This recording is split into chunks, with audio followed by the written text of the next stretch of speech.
¿Cómo está? Bienvenido al Espacio Es Noticia. ¿De qué vamos a estar hablando hoy? Bueno, pues en primer lugar es noticia Colombia. Este martes, en la Plaza de Bolívar de Bogotá, se realizó la ceremonia de investidura de Iván Duque como nuevo jefe de Estado en un contexto de demandas sociales en reclamo del cumplimiento de lo pactado en los acuerdos de paz por parte de su predecesor. ¿Qué Colombia deja Juan Manuel Santos? ¿Qué panorama se avisora en el país tras los anuncios del que es considerado el heredero político del hoy senador Álvaro Uribe? Lo vamos a analizar. También es noticia Argentina. El ex vicepresidente Amado Vudú fue condenado este martes a 5 años y 10 meses de prisión por la causa de la empresa Chicone, la calcográfica más importante de ese país. Se le acusa de haber recibido dinero o acciones de manera ilícita durante su función pública. El exfuncionario asegura que jamás negoció el 70% del paquete accionario de la mencionada compañía y denuncia ser víctima de una persecución judicial. ¿Qué elementos hay para considerar este hecho como otro caso de lawfare? Lo veremos en breve. Y por último es noticia Irán. Este martes entró en vigor la primera ronda de sanciones impuestas por el presidente de Estados Unidos, Donald Trump, tomando como pretexto su programa nuclear con fines pacíficos, los del país persa. El jefe de la Casa Blanca amenazó además a otras naciones para que se abstengan de negociar con Teherán. ¿De qué va este paquete de sanciones? ¿Qué efectos geopolíticos tendrá esta decisión? Revisamos las reacciones. Acompáñenos.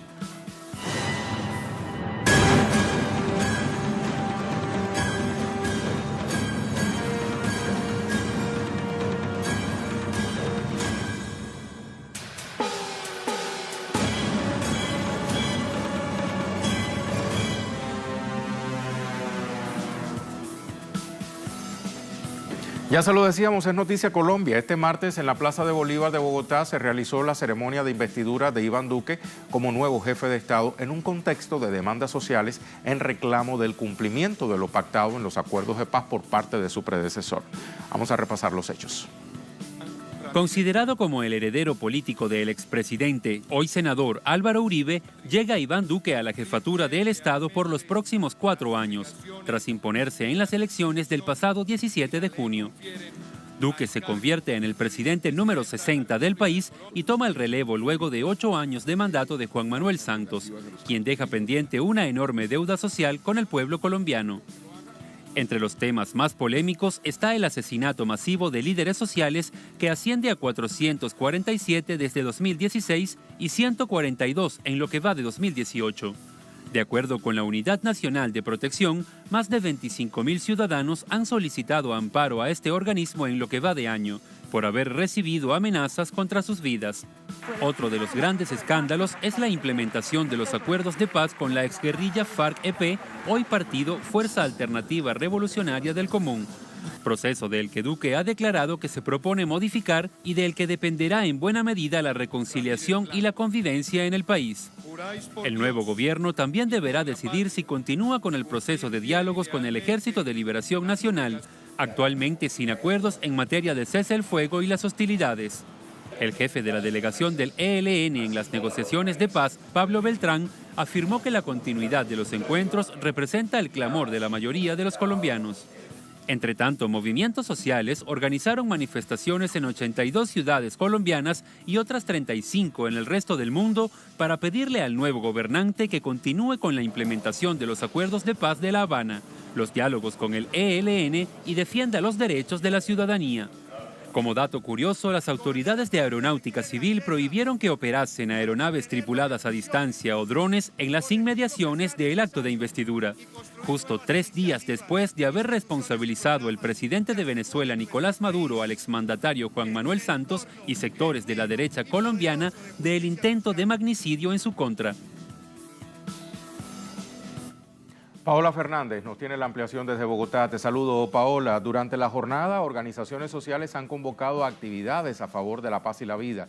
También se han pronunciado personalidades del progresismo. Cuéntanos.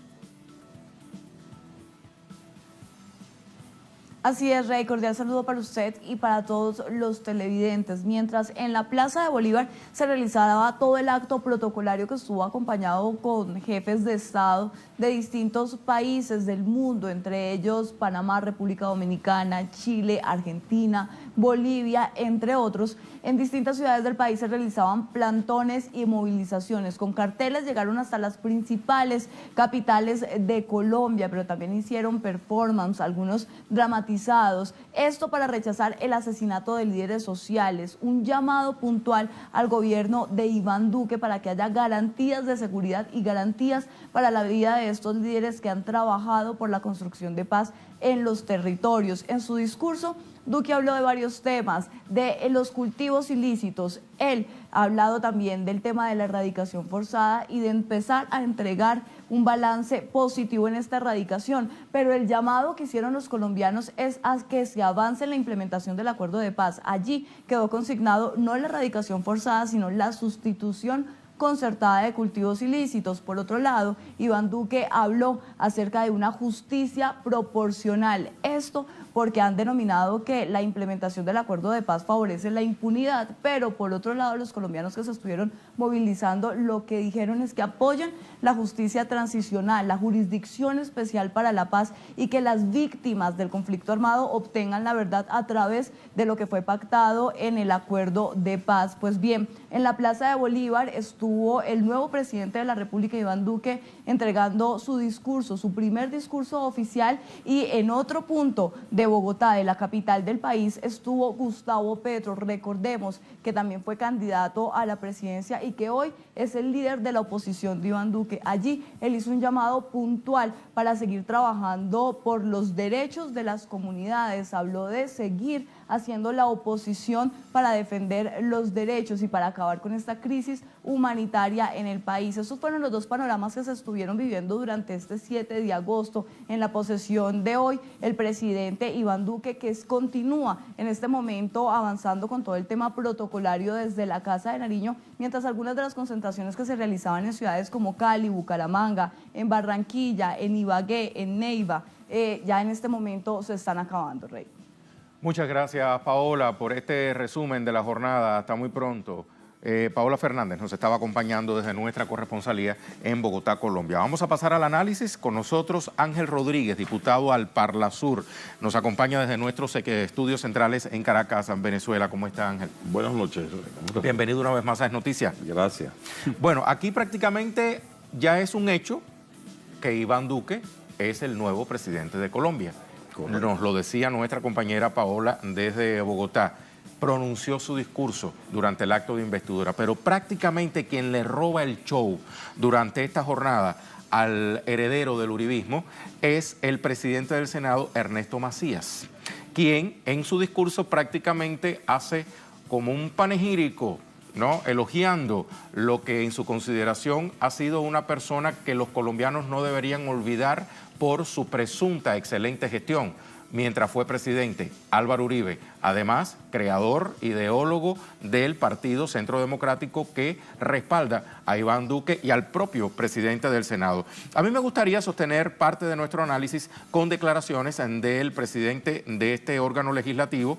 Él decía, entre otras cosas, por ejemplo, el expresidente Santos desde finales de 2010 abandonó la política de la seguridad democrática y hoy entrega al país, decía, inmerso en una guerra que a la fecha deja más de 300 dirigentes cívicos y comunales asesinados. Regresan los crímenes a uniformados de la fuerza pública, la reaparición de los secuestros y creció la extorsión, la cual aumentó solo en 2017 en el 295% frente al año 2010. Aquí vemos cómo está manejando algunos datos que, de cierta forma, han dicho varios críticos, se consideran como medias verdades. Luego dice, hoy recibe usted, Iván Duque, un país con un crecimiento exponencial de las organizaciones criminales, estoy citando las palabras del presidente del Senado, como el ELN, el EPL, las disfrazadas disidencias de las FARC y las BACRIM. Recordemos que el gobierno de Juan Manuel Santos, como en su momento lo hizo el expresidente Uribe, no reconoce al paramilitarismo, dice que sencillamente son bandas criminales, grupos criminales que se autofinancian con el narcotráfico. Hecho esta introducción por parte del presidente del Senado, ¿qué pudiéramos decir de lo que trae en su morral Iván Duque? Bueno, mira, Iván Duque, lo acaba de decir el presidente del Senado, es heredero del uribismo y le acaba de indicar a Iván Duque para qué va a servir ese Congreso. Le va trazando pauta, pero además, repito, llama mucho la atención que antes de felicitar al presidente Iván Duque, felicita al expresidente Uribe. Allí hay semánticamente algo, ¿no? Claro, que está operando. Acuérdate que no solo es el creador del partido del uribismo, sino que es el creador del paramilitarismo colombiano. Aunque no lo quiera reconocer. Aunque no lo quiera reconocer, vinculado a las primeras bandas importantes de Colombia con Pedro Escobar del narcotráfico. O sea, estamos hablando de un hombre... Pablo Escobar. Pablo Escobar.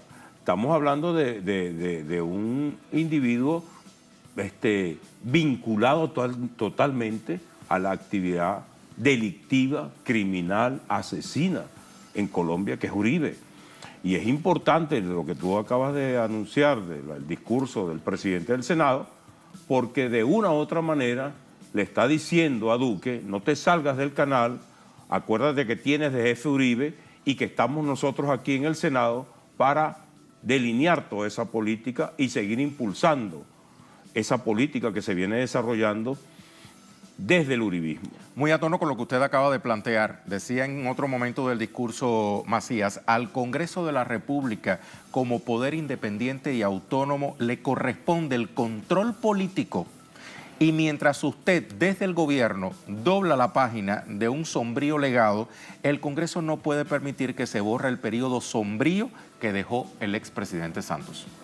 Mira, eso da escalofrío el futuro inmediato que le espera a Colombia, porque es derogar, o sea, con ese presidente de esa institución colombiana, nada más y nada menos que el Senado colombiano. Que el Senado colombiano. ¿Cómo quedan los acuerdos? Incluso de hacer reformas constitucionales o reformas a las leyes, necesitarlo, porque en otro momento del discurso lo dijo también. También. Pero lo que te quiero decir es, imagínate cómo van a quedar los acuerdos de paz. Imagínate cómo van a quedar los derechos, las conversaciones que se tienen con el ELN. ¿Qué acciones se van a hacer? Los acuerdos de paz de La Habana, que incluso cuando Iván Duque era candidato a la presidencia decía que merecían una revisión, sí, dijo en su momento. Correcto. Y además lo que tiene que ver con el crecimiento del sembradío de la droga. Bueno, también a ese particular se estaba refiriendo Macías en su momento y celebraba que el otrora presidente electo, hoy presidente constitucional de Colombia, planteaba que de ser necesario había que acudir nuevamente a las fumigaciones con glifosato. Que está prohibido constitucionalmente, creo. Pero en todo caso lo que te quiero decir es que ese conjunto de actividades, Rey, ese conjunto de acciones que se vienen desarrollando en Colombia, se vienen desarrollando y aupando desde el Estado colombiano. Se intensificaron con Uribe, que fue el generador, el creador, ¿no? Santos trató de jugar en esa marea de ver cómo minimizaba los efectos de las consecuencias que le dejó al gobierno a Uribe.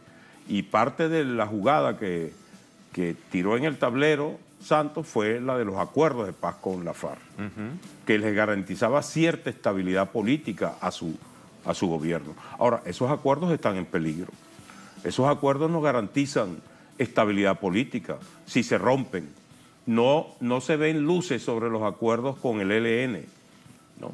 De hecho, Santos, recordemos que dejó prácticamente en un limbo, que hay analistas en Colombia que dicen que no, que hay que ser optimistas en este sentido, pero otros dicen que sí, que hubo un limbo habida cuenta de que ni siquiera se logró un cese el fuego bilateral entre el ELN y el Ejército de Colombia antes de abandonar el poder a Juan Manuel Santos. Teniendo disposición el ELN para... Es más, creo que fue quien lo propuso. Tal cual. Sí, pero lo que te quiero decir es que todo lo que tiene que ver con el paramilitarismo, todo lo que tiene que ver con el crecimiento durante 4 años continuos de las hectáreas de los sembradíos de droga, eso se hace en el marco de un Estado fallido, Un Estado que está vinculado a la droga, que está vinculado al paramilitarismo.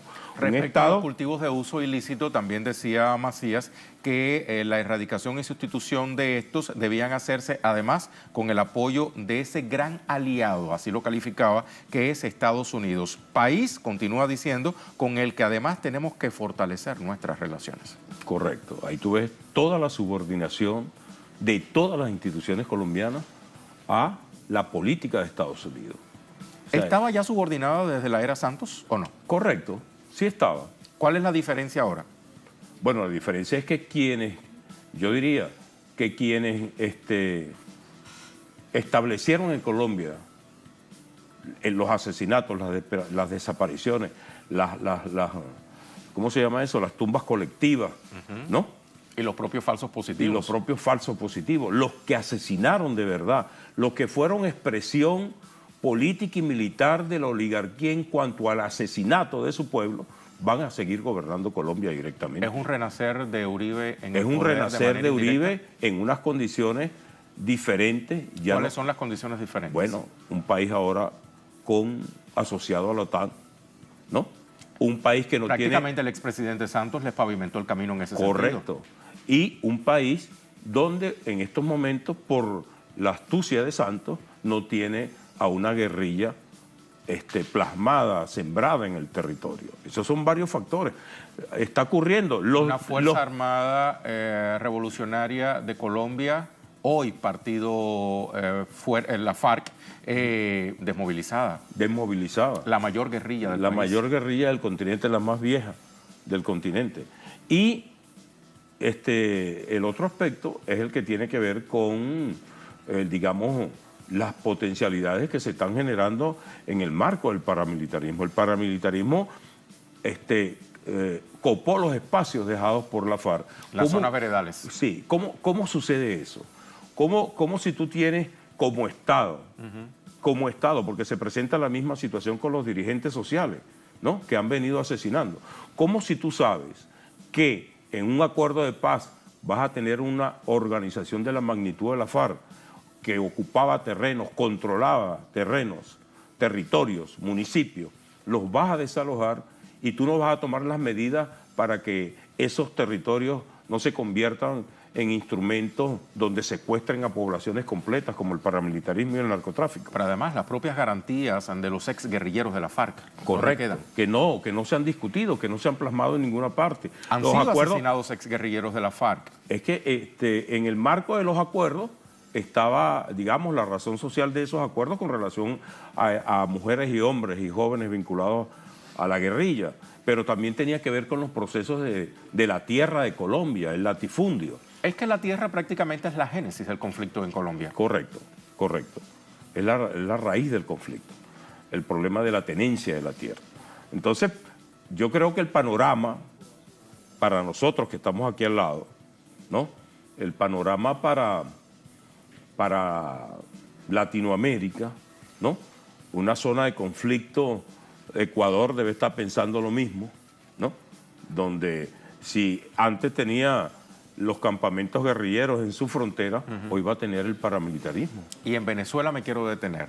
¿Cuál sería el panorama en esta nación? Mira, tétrico, porque lo que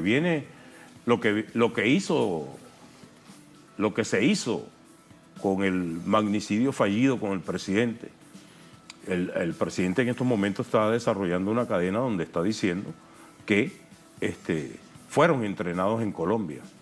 Y ese es el gobierno de Santos. El intento de magnicidio del pasado sábado 4 de agosto. Correcto, ¿no? Ese intento de magnicidio fue planificado en Colombia. El presidente de Venezuela responsabilizó directamente al expresidente Juan Manuel Santos. Hoy expresidente Santos, ¿no? Entonces, quiere decir que el gobierno de Uribe no va a dejar de hacer eso, no va a dejar de planificar eso. Cuando visitó en Estados Unidos al secretario de Estado, visitó a la jefa de la CIA, visitó al zar de la droga. Pero además, el hoy expresidente Álvaro Uribe, senador de la República, dijo también en su momento que le había faltado tiempo para invadir a Venezuela. Correcto, sí. A lo que el comandante Chávez también le dio su respuesta. Sí, su debida respuesta en ese momento. Pero hoy se nos presenta una situación bien difícil porque bien delicada desde el punto de vista de la paz y de la tranquilidad de la frontera y de la región. ¿Podría Iván Duque llevar a vías de hecho lo que en su momento pensó Uribe hacer en torno a Venezuela? Las orientaciones que tiene Uribe desde el Imperio norteamericano es seguir metiéndose en los asuntos internos de Venezuela. Acuérdate, Rey, que en el gobierno de Uribe fue cuando se invadió aquí, cuando metieron los paramilitares en la Quinta Dactaria. En el año 2004. Correcto. Las informaciones que nos llegan a nosotros del gobierno de Santos es que se estaban construyendo batallones de gente con uniformes de la Fuerza Armada venezolana, con uniformes de la Fuerza Armada norteamericana y con uniformes de la Fuerza Armada colombiana. ¿Con qué fin? Con el fin de generar los conflictos en la región, en la frontera. Acuérdate que nosotros tenemos una serie de estados que coliden con la frontera colombiana. Es posible que se generen ataques. Los vimos en Táchira, en la Guarimba. Conocidos estados andinos. Exactamente. Entonces aquí en Venezuela tenemos una frontera bien caliente que no se va a enfriar en cuanto al contrabando, al narcotráfico y todo lo que tú puedas decir con relación a eso. Se suma ahora que un gobierno que potenció ese paramilitarismo, que aupa el narcotráfico, porque no se puede entender que un Estado con 440.000 hombres armados en su Fuerza Armada, con acuerdos con Estados Unidos. Bases militares. 7, 8 bases militares norteamericanas. Y entonces que crezcan las hectáreas, ¿no?, para el procesamiento de la cocaína. ¿Qué quiere decir eso? Que ese es un Estado que acepta eso. Así como acepta que los paramilitares allanen los terrenos donde se encontraban la FARC. ¿Hasta qué punto el plan de lucha contra el narcotráfico en contubernio con Estados Unidos operó en Colombia, digamos, fue un éxito en Colombia? No, es que no fue un éxito. Trump acaba de decirle que si sigue creciendo eso, le va a quitar el subsidio. Porque ¿El no plan tiene Colombia? Sí, correcto. Les va a quitar el subsidio que permitía que minimizaran los efectos en el marco del Plan Colombia, el narcotráfico.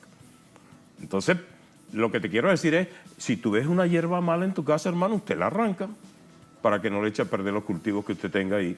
¿Por qué el Estado colombiano no hace eso? ¿Por qué el Estado colombiano no protege al liderazgo social que hasta el día de hoy son 333, dirigentes sociales asesinados? Ya se habla de más de 420 y tantos desde 2016 que se firmó el acuerdo de paz con la FARC. Bueno, imagínate. Entonces, ese es un Estado como querían catalogar a Venezuela, un Estado fallido, donde toda su dirigencia, la pasada y la presente, está vinculada a todos esos desmanes que se están generando, que se generaron en el pasado, y yo no dudo que con este hecho de magnicidio al presidente Nicolás Maduro se generen un conjunto de actividades para volver a calentar el panorama político venezolano y se pueda justificar cualquier acción militar desde esa frontera con apoyo de Estados Unidos, ahora con un país vinculado a la OTAN que está a las órdenes, como lo acabamos de ver. El Congreso dice que hay que seguir apoyando y subordinado a Estados Unidos. El presidente se reúne con todas las autoridades en una agenda muy apretada las semanas pasadas en Estados Unidos. Y bueno, y un ejército que está acostumbrado y sabe cuál es su papel. O sea, esa oligarquía está asesinando el liderazgo democrático y el liderazgo social de un país. ¿Por qué el Estado colombiano no va a saber? La inteligencia colombiana no va a saber. Mira, hay una organización británica que dice que el país más inseguro del mundo es Colombia, donde se matan sus liderazgos sociales por luchar por la vida y contra el cambio climático. En el continente latinoamericano y caribeño. Dado todo ese panorama, ¿cuál es el mensaje de América Latina? Yo creo que las fuerzas sociales de América Latina tenemos que ir pensando y solidarizarnos de verdad con lo que está sucediendo en Colombia. Yo soy del criterio en que deberíamos, digamos, dar demostrar con hechos concretos que Latinoamérica no soporta que la oligarquía colombiana siga asesinando a su liderazgo social. Un liderazgo que lucha por mejorar su calidad de vida, por evitar que las tierras se dañen, por la deforestación bestial que está sucediendo, por el envenenamiento de las aguas, ¿no? Y por los derechos humanos en términos generales, que eso, lo que acaba de nombrar, está en ese marco. Entonces, yo creo que en Latinoamérica los movimientos sociales, los partidos revolucionarios, los gobiernos revolucionarios del continente, debemos de demostrar con hechos concretos que no estamos dispuestos a dejar que eso se quede solamente en Colombia. Porque ¿por qué la OEA no interviene teniendo la OEA una comisión que le hace seguimiento al plan de paz impulsado por Uribe? ¿Por qué esa organización no genera un debate en su seno? Porque está alineada con Estados Unidos. ¿Por qué no genera un debate sobre el crecimiento interanual de los sembradíos de coca en el Estado colombiano, ¿no?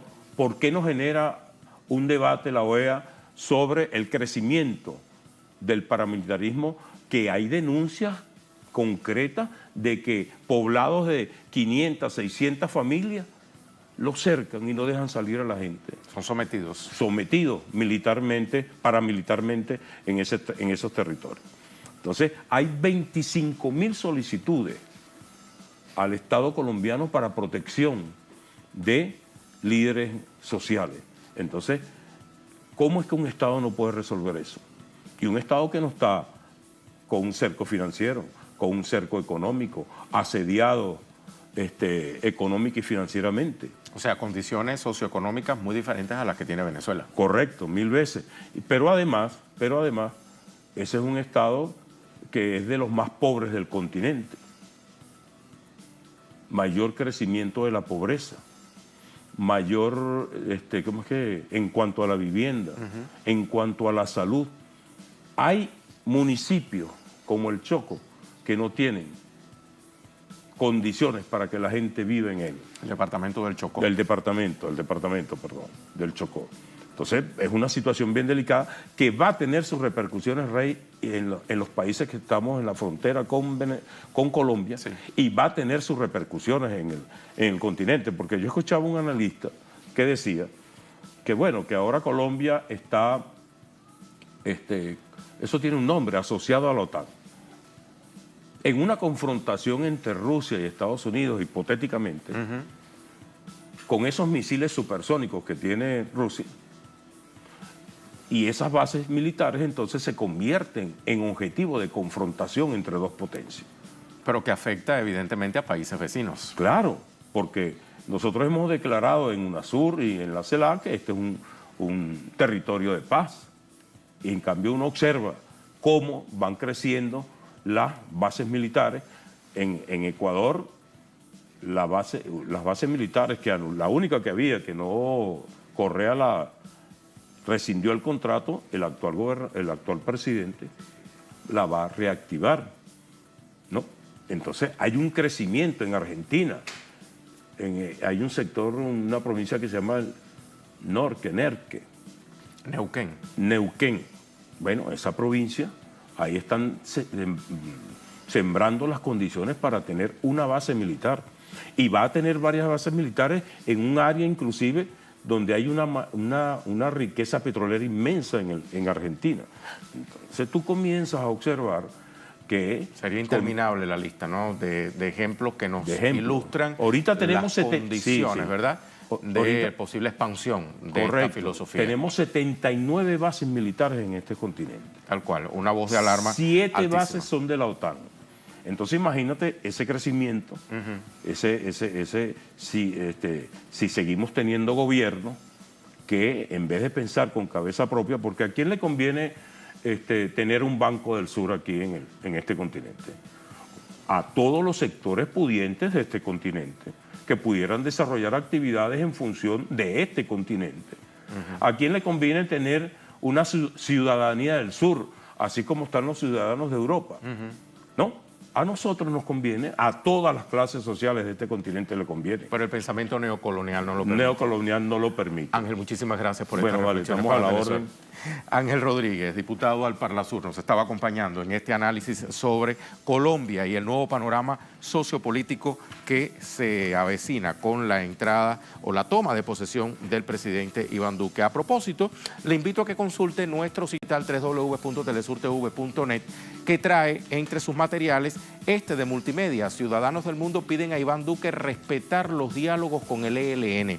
La movilización por el respeto a los acuerdos de paz se ha desarrollado, dice este artículo, en más de 30 ciudades alrededor del mundo y en las principales urbes. Por ejemplo, aquí hay un pie de foto que dice: la marcha rechaza constantes ataques y asesinatos de defensores de derechos humanos y líderes sociales en Colombia. Ya lo sabe, una galería fotográfica acompañada por testimonios de lo que ha sido esta movilización a nivel internacional por la paz y la vida en Colombia. Consulte nuestro sitio digital www.telesurtv.net.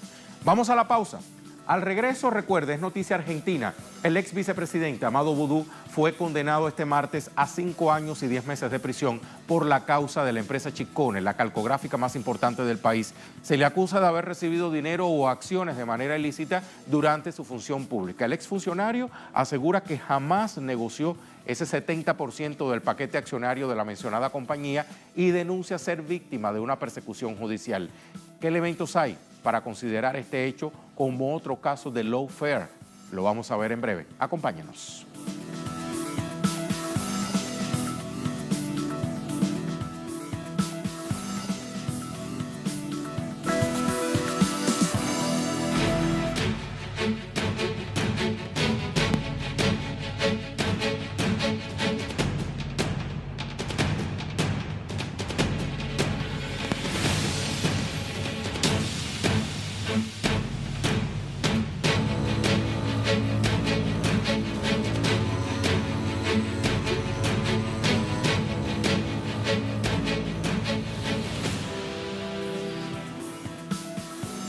Ya se lo anunciábamos, es noticia argentina. El ex vicepresidente Amado Boudou fue condenado este martes a 5 años y 10 meses de prisión por la causa de la empresa Chicone, la calcográfica más importante de ese país. Se le acusa de que, de haber recibido dinero o acciones de manera ilícita durante su función pública. El exfuncionario asegura que jamás negoció el 70% del paquete accionario de la mencionada compañía y denuncia ser víctima de una persecución judicial.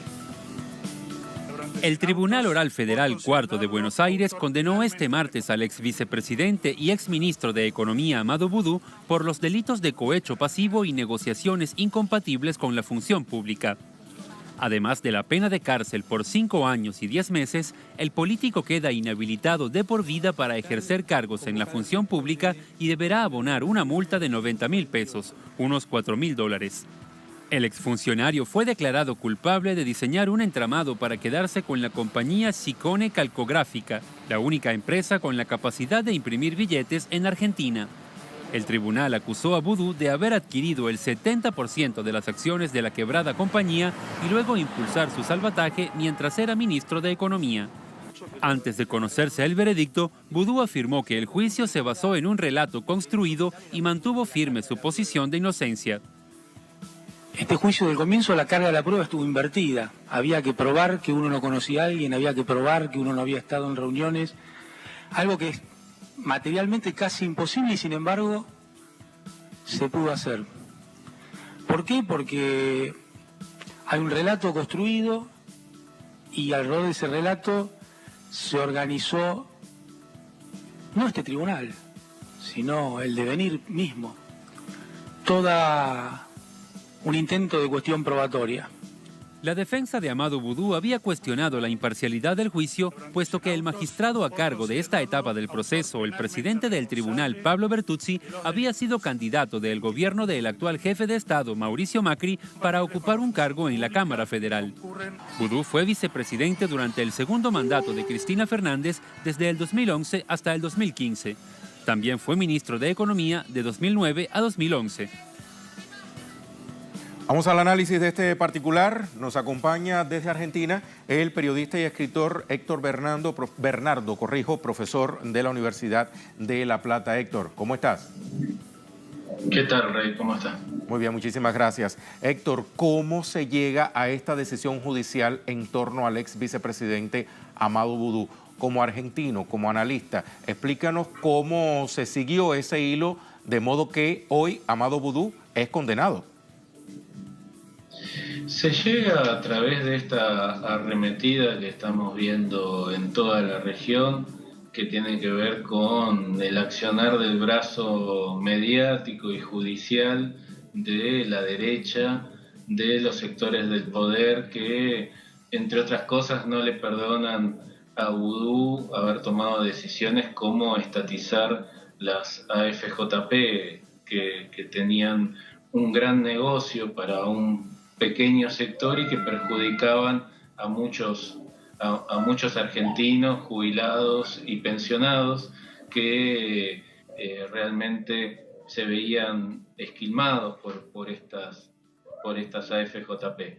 Pero Boudou fue el de la idea de recuperar ese dinero para el Estado, recuperar las jubilaciones, recuperar las pensiones para el Estado, para que sean manejadas y administradas por el Estado, y es lo que la derecha nunca le perdonó, ni haber sido parte del proceso kirchnerista en la última etapa, ni haber sido en algún momento un presidenciable. Muchos, cuando Boudou fue nombrado, dejó de ser ministro de Economía y pasó a ser vicepresidente de la Nación, lo empezaron a ver como un posible presidenciable, un hombre joven, carismático, que había tomado buenas medidas para favorecer a gran parte del pueblo argentino, y ahí ya inmediatamente se lo empezó a atacar el Grupo Clarín, a la cabeza, el diario La Nación y otros medios de la derecha empezaron a construir un relato en el que le adjudicaban un montón de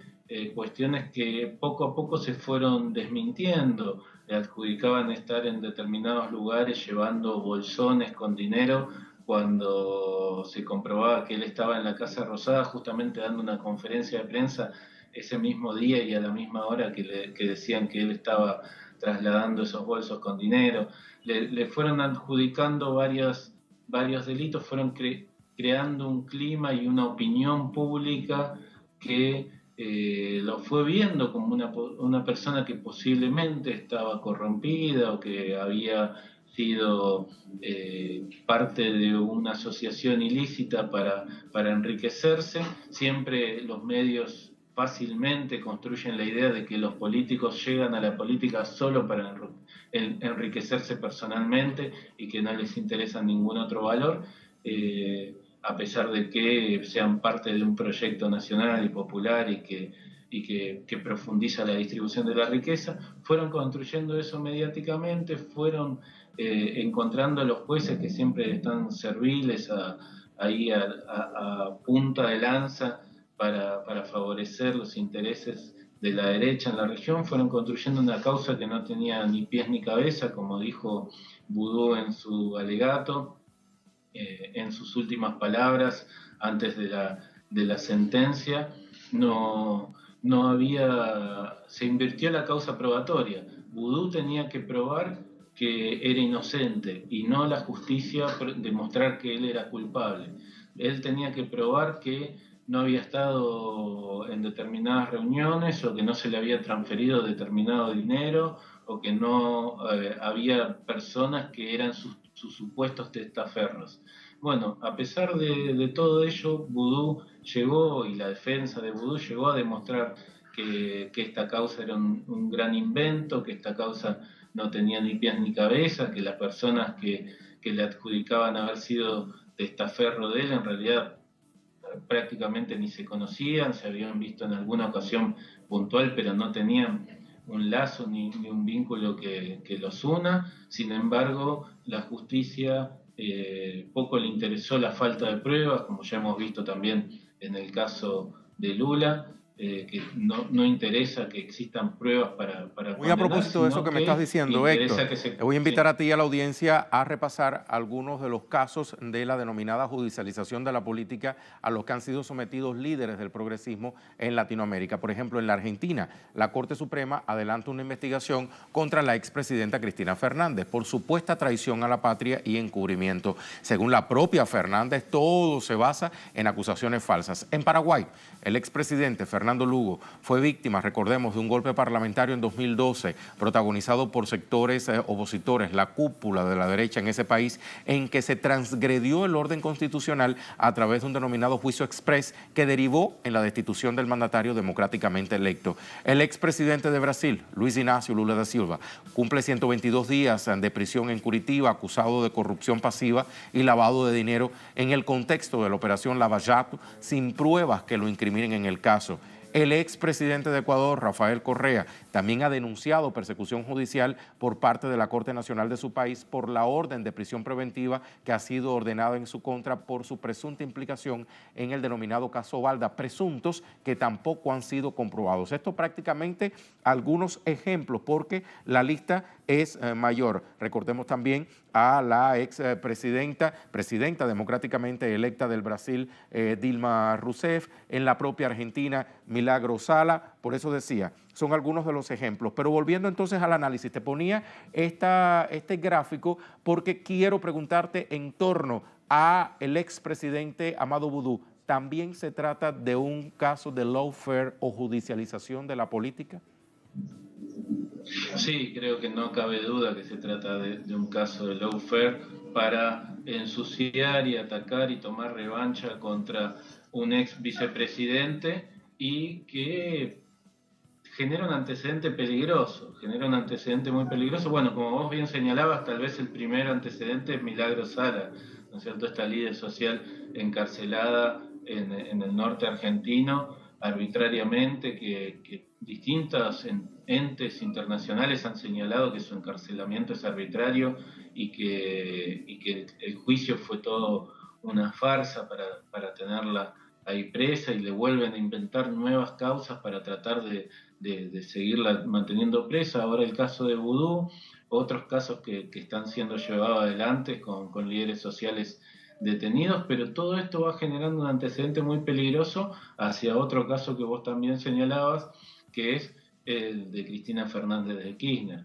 Hay que ver cómo, si pueden avanzar contra un vicepresidente, si pueden condenarlo sin pruebas, si pueden enviarlo a una prisión durante 5 años sin ningún elemento que realmente demuestre que ha cometido un delito, sin duda es un antecedente que están buscando para ver cómo reacciona el pueblo, cómo reaccionan las fuerzas políticas para avanzar sobre Cristina Fernández de Kirchner, que es su principal objetivo.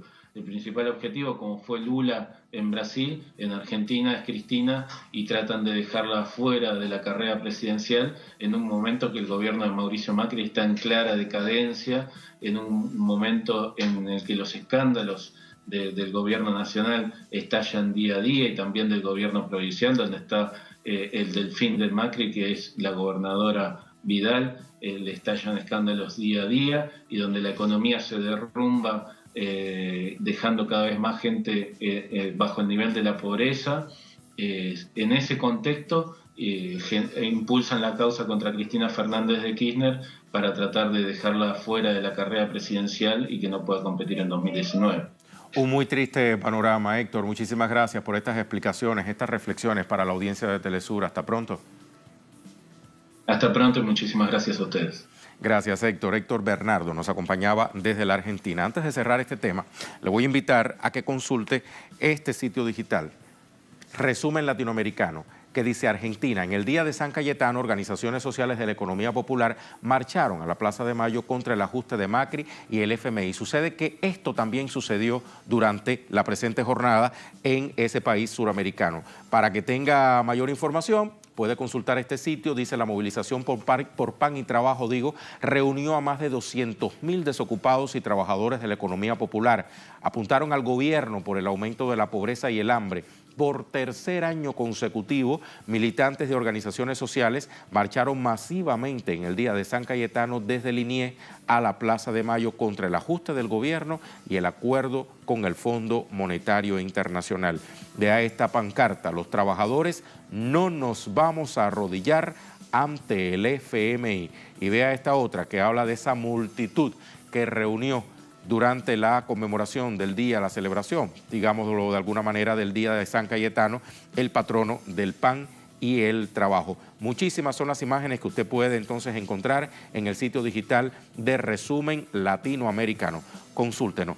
Vamos nuevamente a la pausa.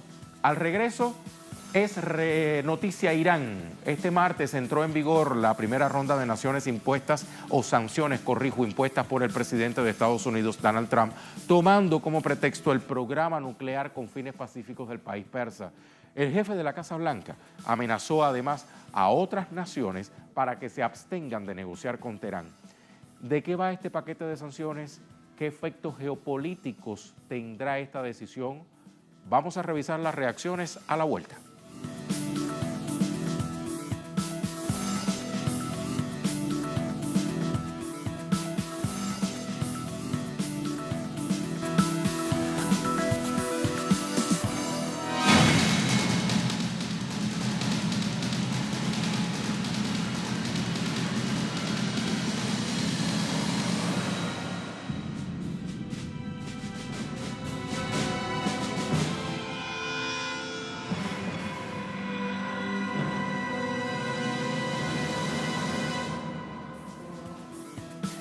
Es noticia Irán. Este martes entró en vigor la primera ronda de sanciones impuestas por el presidente estadounidense Donald Trump contra el país persa, tomando como pretexto su programa nuclear con fines pacíficos.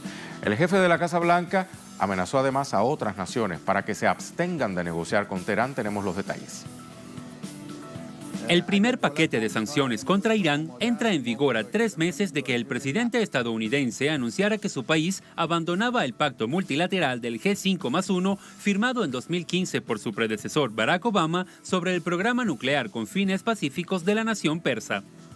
A través de su cuenta en Twitter, Trump expresó: las sanciones de Irán han sido emitidas oficialmente. Estas son las sanciones más mordaces jamás impuestas y en noviembre aumentan a otro nivel. Cualquiera que haga negocios con Irán no hará negocios con los Estados Unidos. Estoy pidiendo paz mundial, nada menos. Entre las principales sanciones destacan: bloqueo a las transacciones financieras para impedir el acceso al dólar, restricción a las importaciones de materias primas y la comercialización de alfombras, medidas para impedir las compras en el sector automotor y en la aviación comercial.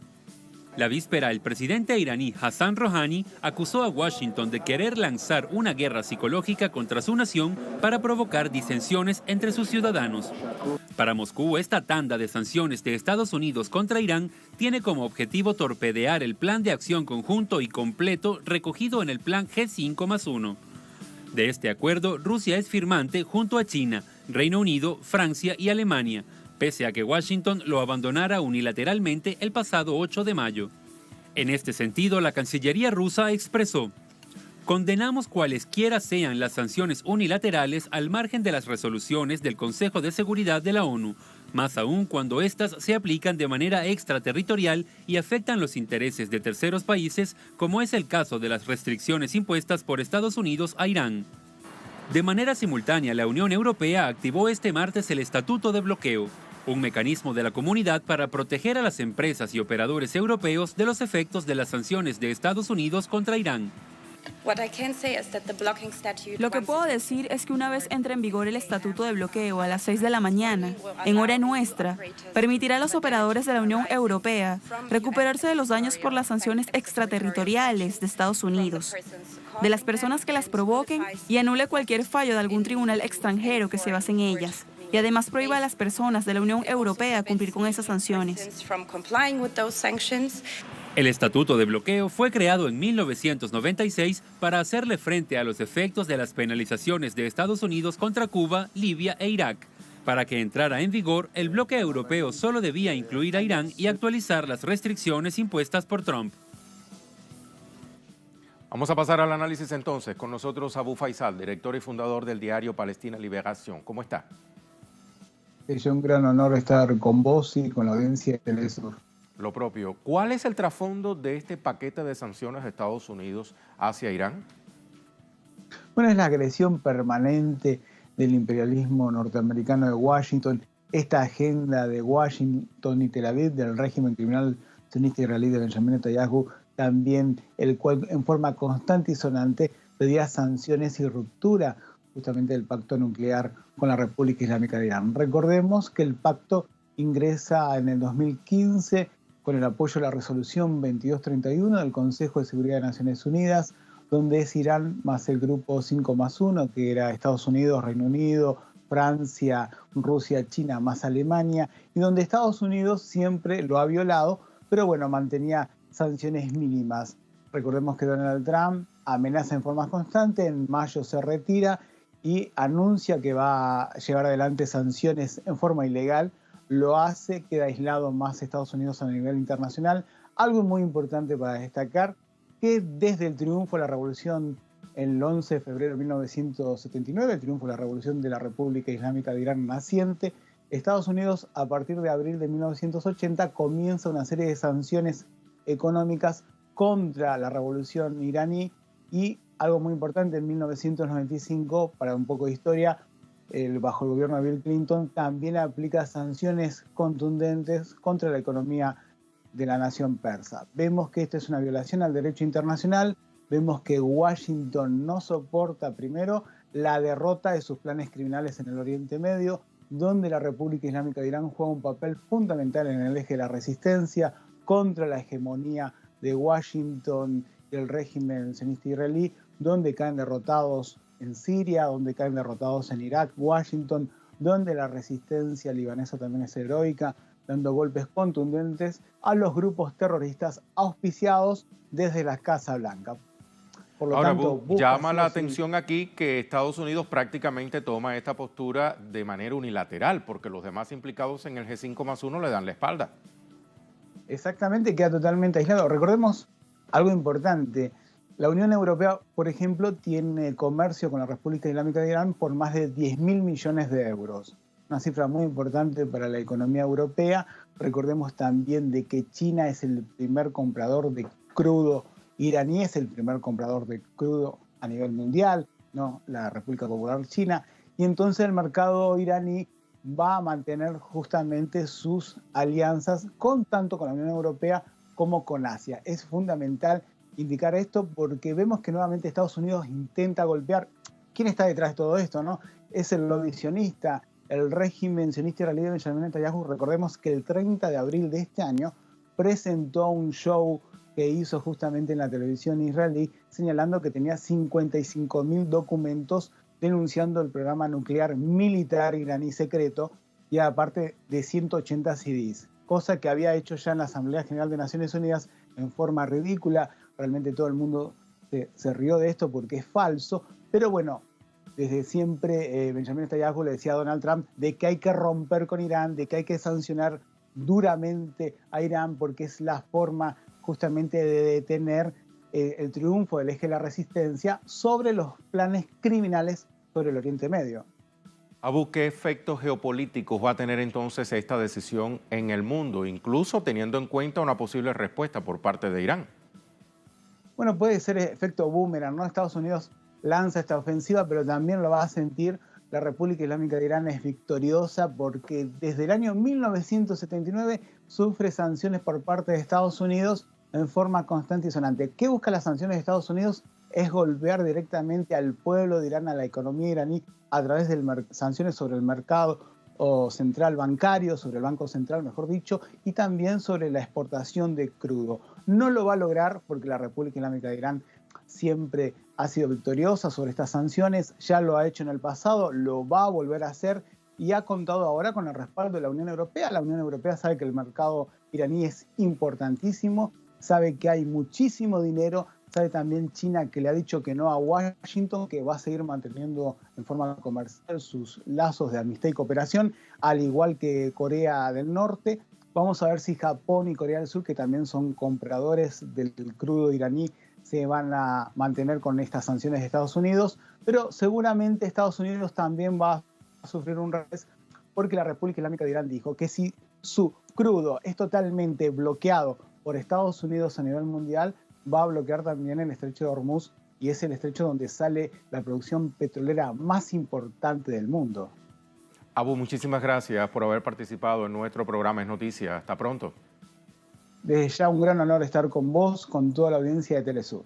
Gracias. Abu Faisal nos acompañaba desde la Argentina. Vamos entonces a poner punto final a la presente edición de Es Noticia, no sin antes poner a su disposición otro hecho que también fue noticia durante esta jornada de martes. El líder independentista puertorriqueño Óscar López Rivera fue detenido arbitrariamente en el aeropuerto de Panamá mientras hacía escala para dirigirse a Bolivia. Así lo denunciaron representantes del Seminario Internacional América en Disputa. Tras esta intercepción temporal, López continuó su viaje hacia el país del altiplano. Con imágenes de este hecho, despedimos por hoy nuestra emisión. A usted muchísimas gracias por habernos acompañado.